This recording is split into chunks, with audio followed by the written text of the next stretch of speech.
Welcome to Kansas Ag Report. I'm Ken Rogers. On this week's program, we are celebrating May as Beef Month. Not only are there more cattle than people in Kansas, beef is a healthy, delicious, and nutritious part of a balanced diet. We'll hear from Kevin Thielen and John Sockey from the Kansas Beef Council. Also reports from the Kansas Soybean Commission and Kansas Department of Agriculture, and weekly update from the Kansas Livestock Association and Paragon Ag Advisors. The Kansas Ag Report brought to you in part by Kansas Farm Bureau, a grassroots organization representing the state's farmers and ranchers since 1919, kfb.org. Kansas Wheat Commission, leading in the adoption of profitable innovations for wheat. Online, kswheat.com. And Kansas Corn, building the future of Kansas corn. Online, kscorn.com.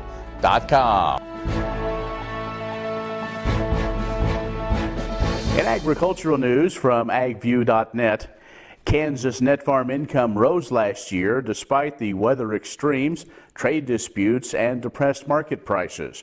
But that increase came with a catch. Average net farm income across the state climbed to $100,000 in 2018, marking the third year in a row of gains after a deep slide in net income in 2015. This data comes from an annual summary of the records of the Kansas Farm Management Association member farms.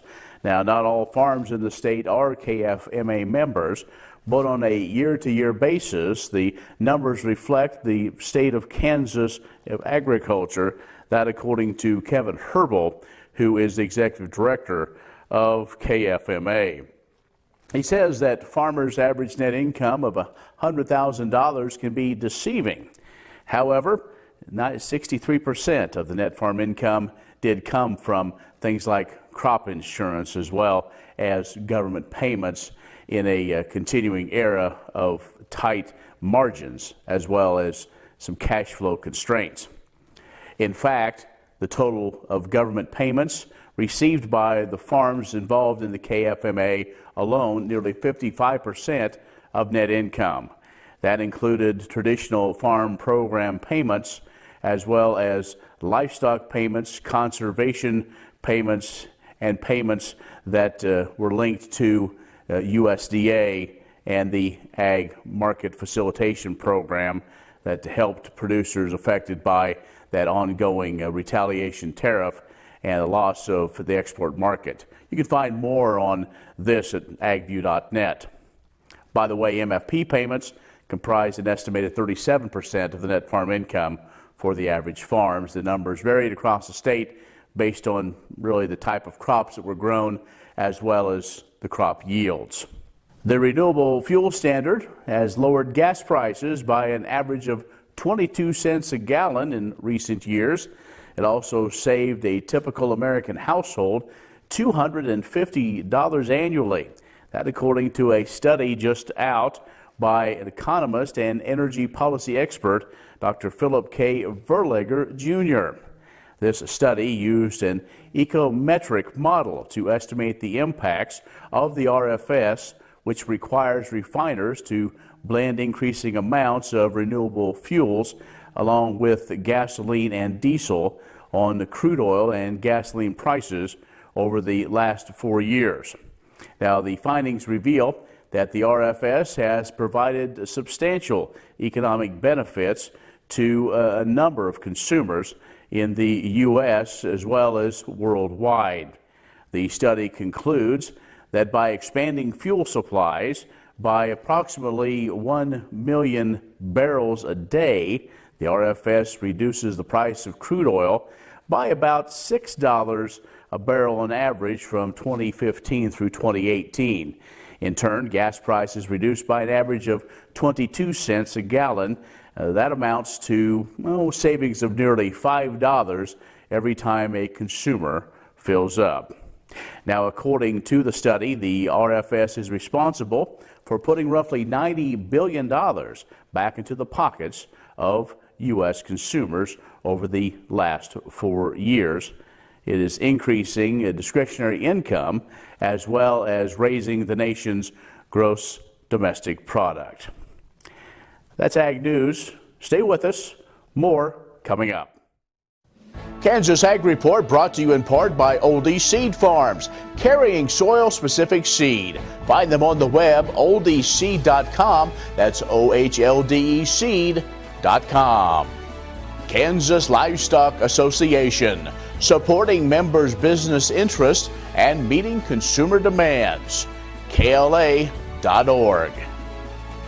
Grass and Grain, online or in the mail, keeping Kansas farmers informed for over 60 years. Grassandgrain.com. And Kansas Grain Sorghum, growers working together. More at ksgrainsorghum.org. Kansas Corn reminds you that E15 fuel is the right choice for every kind of driver. For the car enthusiast, E15 has higher octane. For the thrifty driver, E15 is priced lower than regular unleaded. For the nature lover, E15 provides cleaner air. For the shopper who buys local, E15 has more ethanol from our Kansas corn farms. Choose E15 for a higher octane, lower price, cleaner American fuel. Message from the Kansas Corn Commission. Learn more at kscorn.com.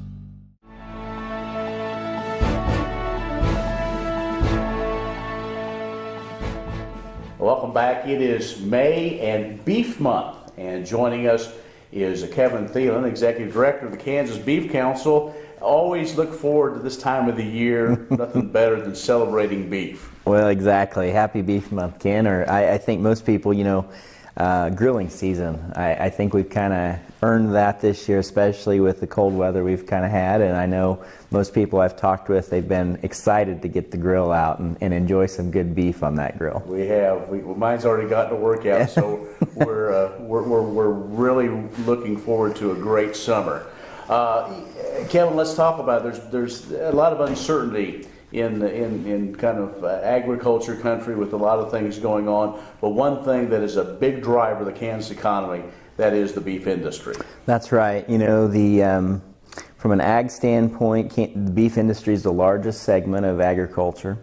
And of course, agriculture is the largest industry that we have in the state of Kansas. And so that's why for a number of years, the governor has proclaimed Beef Month, just recognizing how important it is. And we had two families down at the State House there for the declaration and the signing, the Carr family and the Pacheco's with their young family came in and kind of represented, what Kansas farmers and ranchers do raising beef, and it was kind of neat to see the governor interact with them. They have young kids, and it was really kind of neat, and I think just really brings a lot of kind of the attention that I think we all know when you think about everything that goes on in the state's economy. Beef producers are local, and that's what we know from a lot of our research, that they're involved in the schools, they're involved in the local churches, local communities, and that all has a major driver to the state's economy.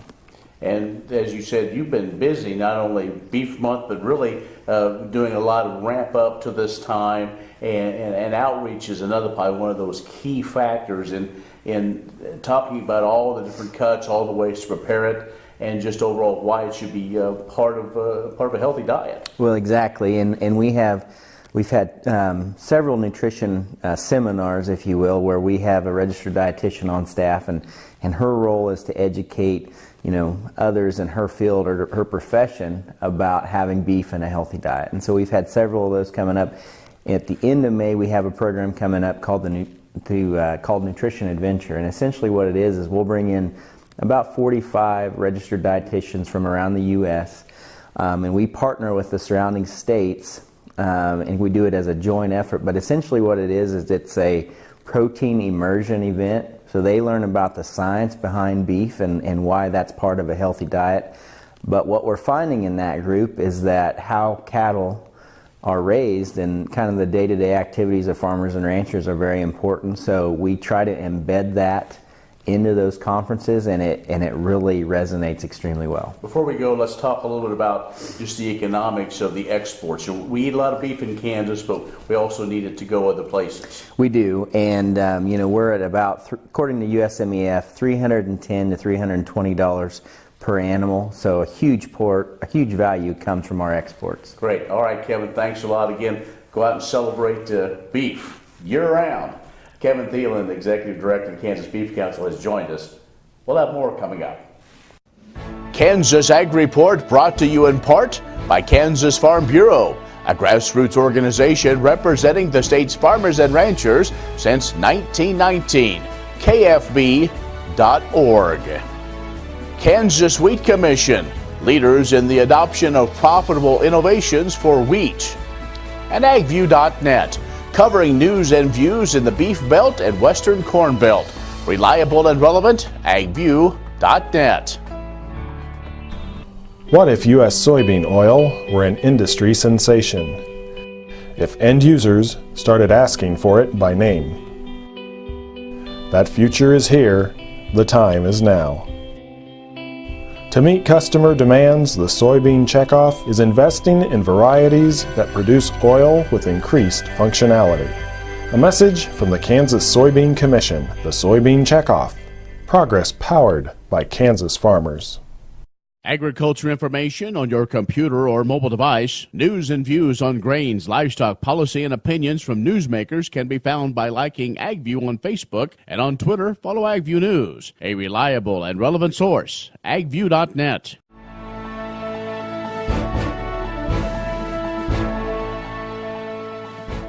Well, joining us now, John Soxie, as we continue our celebration of Beef Month in Kansas. He's Director of Industry Relations for the Kansas Beef Council. And John, we're going to spend a few moments now talking about BQA. You got to tell us, what is BQA?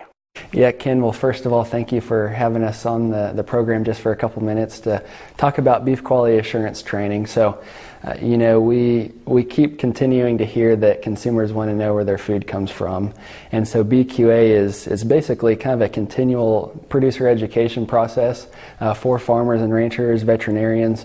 But it's the principles or the guidelines of BQA goes over things like low stress cattle handling, best stockmanship principles. We go over things like proper injection sites, how do you maybe more efficiently or effectively design your livestock handling facilities, so kind of the all-encompassing best management practices. Is this a requirement if you own cattle? So totally voluntary if you're a cow-calf, kind of in the stalker phase of the beef community. Here about a year or so ago, some packers have required, kind of on the feed yard side, if you are retaining ownership of your cattle through the feed yard and they're going to one of those packers, that you will need to be BQA certified. So kind of on the feed yard side, it's mandatory. Cow-calf, it's still voluntary. Okay, so you've been doing a lot of events also and getting a lot of folks qualified and accredited, correct? Yes, so we did 6 in-person trainings. We started about middle of February and went to, actually just wrapped up a couple of weeks ago, but we had locations in Pratt, Winfield, Salina, Garnett, Atchison, and then wrapped up with a training in Manhattan on the K-State campus. And Ken, we had about 600 producers through those 6 in-person trainings. And we continue to get some of the older farmers and ranchers that, they're predominantly the ones that come to a lot of those meetings. But Ken, you and I know that the average age of the farmer and rancher keeps going up. Right. And so about the past year or so, we've been trying to focus and key in on those younger farmers and ranchers that are going to be, taking over the operation in the next 3 or 5 years. So that last session in Manhattan we did at K-State, geared towards the ag students, and then did a live broadcast out to Fort Hays State University. Sure. Now you have an event also coming up this fall. Yes, so we will be hosting a regional stockmanship and stewardship event, partnering with NCBA, and this is basically, if you've been through a BQA training, it's taking the principles of BQA and we'll just draw it out into a live session. So we'll do live cattle handling demos. How do you work cattle on foot using stock dogs, horseback. We'll do some shoot side demonstrations as well. So even if you've been through BQA, we'd really encourage you to attend this event. Sure. Find more information online? Yep, you can call our office, Kansas Beef Council office, and ask for myself. You can also go to stockmanshipandstewardship.org. You can go ahead and already register. Yep. We've made it pretty affordable for farmers and ranchers, $100 for the day and a half training, and then students are at $50. Okay, very good. Well, John, we appreciate the update and what's going on with BQA. Very important for the industry, so thanks a lot. Ken, we appreciate the time. John Soxie with the Kansas Beef Council has joined us in Beef Month here in Kansas. Stay with us, more coming up. Next time you see a beautiful field of corn, reach out and thank the farmers who work tirelessly to raise corn for livestock feed, renewable fuels, and exports to feed a growing world population. The farmers on the Kansas Corn Commission work for Kansas Corn with grower-funded checkoff dollars that support foreign and domestic market development, research, promotion, and education to expand opportunities for Kansas farmers. To learn more, visit kscorn.com. Many seed companies claim to offer the latest genetics, but how many have tested those genetics in soils just like yours? The Oldie Seed Know to Grow research program has fully tested the latest seed genetics in soils that are right in your neighborhood. The Oldie Seed Know to Grow program can recommend the best performing hybrids from technologies like Enlist, Extend, and Liberty Link that will optimize the yield and profit of every acre on your farm. Contact Oldie Seed today.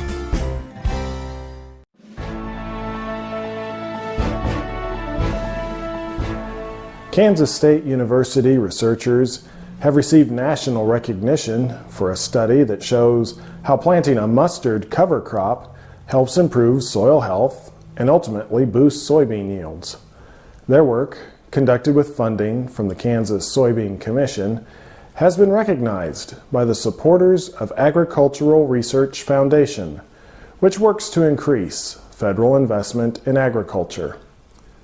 That coalition featured the K-State study in a March 27 report highlighting several pioneering research projects. Charcoal rot is a fungus that chokes a plant's recycling system so it cannot get nutrients or water, ultimately killing its roots.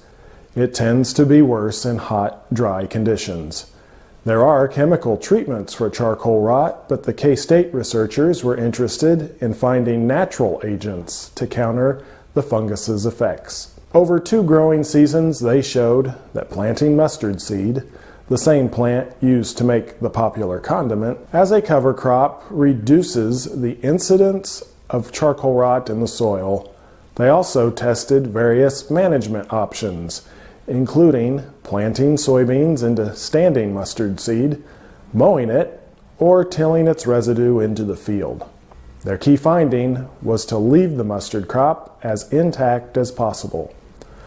The group is continuing its work, including exploring the effects on yields due to sudden death syndrome and soybean nematodes. You can learn more at kansassoybeans.org/research on the web. All over the country, more and more communities are making the change to biodiesel made from U.S. soybean oil, and the decision continues improving the health and welfare for millions of Americans while adding billions to our national economy.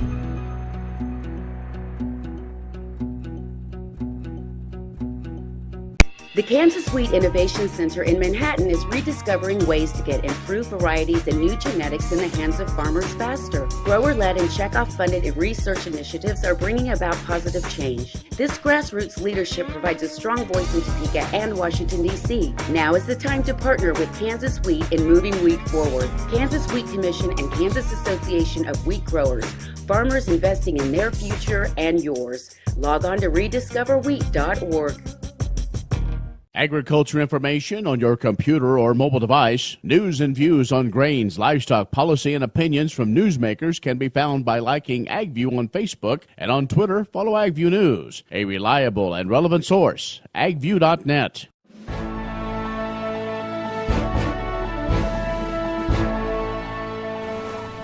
Last month, the U.S. Department of Agriculture's National Agricultural Statistics Service released the 2017 Census of Agriculture, providing critical information about agriculture nationwide, as well as data that is specific to Kansas.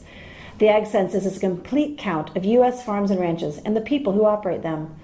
For this census, Kansas had a 70% response rate, which is very close to the national average. According to the census, there are 58,569 farms and 45.8 million acres of land that make up those farms, 15 million of pasture and 29 million of cropland. It was interesting to note that 76% of Kansas farms have internet access, primarily through mobile phone use. While the average age of producers did rise slightly to 58.1, about 10% of them are young producers, 35 years old or younger, and nearly 25% of producers are defined as new and beginning producers with 10 years or less on any farm.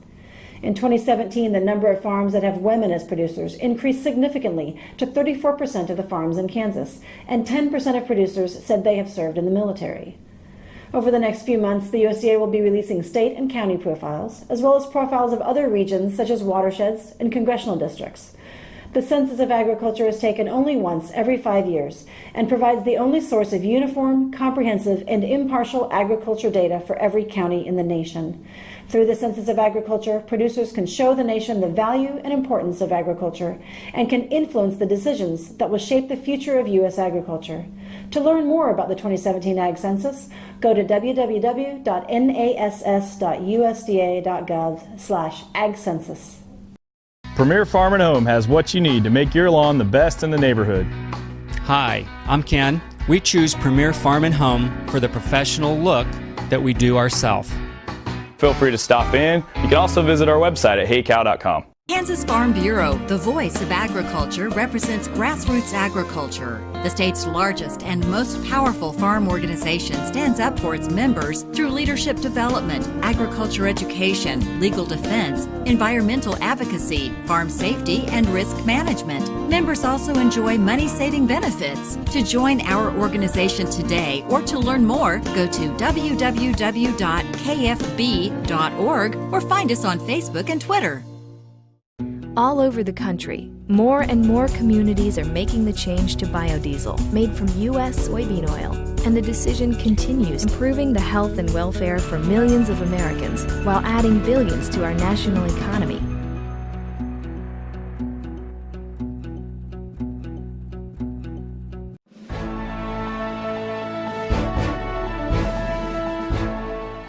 Governor Laura Kelly recognized the contributions ranchers and feeders make to the state's economy by declaring May as Beef Month in Kansas.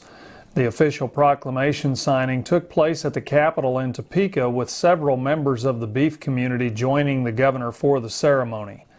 The Kansas Beef Council and Kansas Livestock Association are making Kansas residents aware of the hard work producers put in to make the beef industry a vibrant contributor to the state's economy and employment base. Facts highlighted include the $8.27 billion in cash receipts generated by cattle and calves during 2017. Kansans also are hearing how the state ranks nationally in various cattle and beef production categories.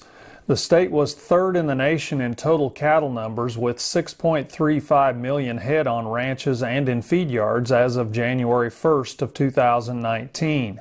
Kansas ranked second in the fed cattle marketed category with 5.1 million head in 2018.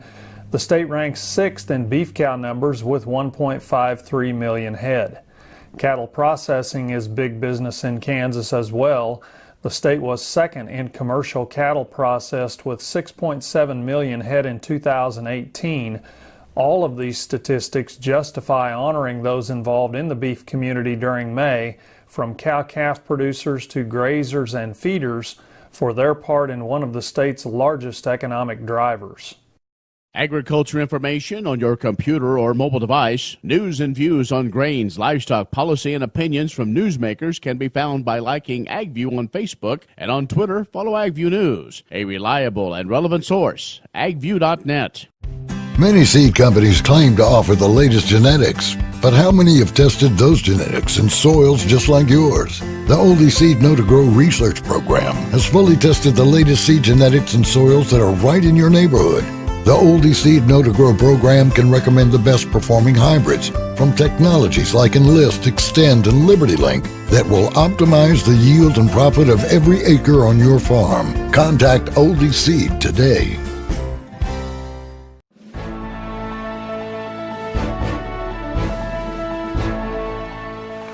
Hi everyone, Zach Goettot here with Paragon Ag. The ag markets are trying to rebound after President Trump's most recent comments regarding trade negotiations with China. Over the weekend, he sent out a tweet saying that the 10% tariff on $200 billion worth of Chinese goods would be run up to 25% come the end of the day on Friday. This, of course, sent the markets in a downward spiral, soybeans and hogs taking the brunt of it. Currently, the U.S. and China are meeting in D.C. to try and hammer out the final details before the week's end. The funds still hold a record net short position in the grain space, keeping prices suppressed. We are still waiting to come across a news headline that would scare them out of that position.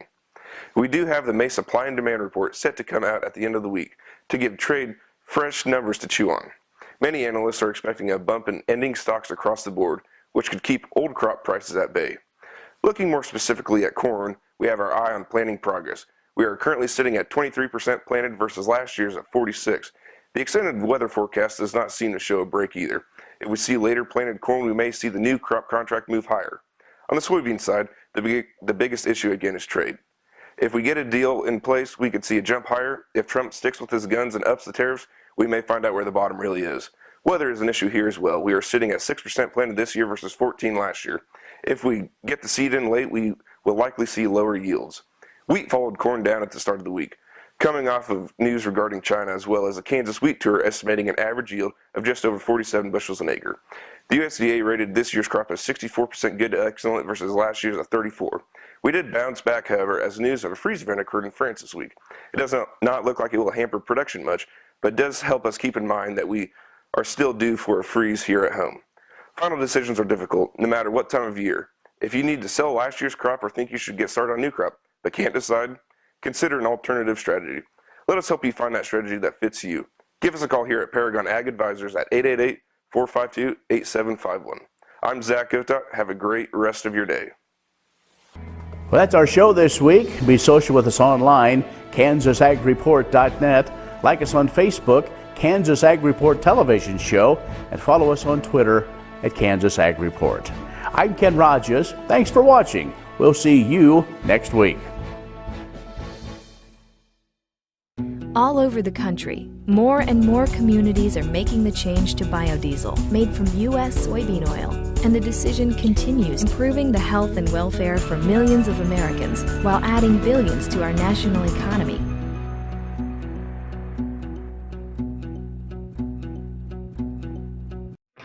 Next time you see a beautiful field of corn, reach out and thank the farmers who work tirelessly to raise corn for livestock feed, renewable fuels, and exports to feed a growing world population. The farmers on the Kansas Corn Commission work for Kansas Corn with grower-funded checkoff dollars that support foreign and domestic market development, research, promotion, and education to expand opportunities for Kansas farmers. To learn more, visit kscorn.com.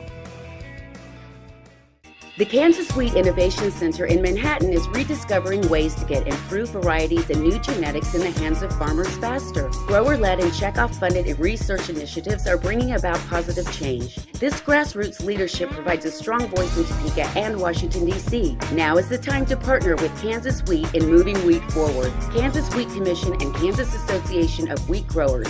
Farmers investing in their future and yours. Log on to rediscoverwheat.org.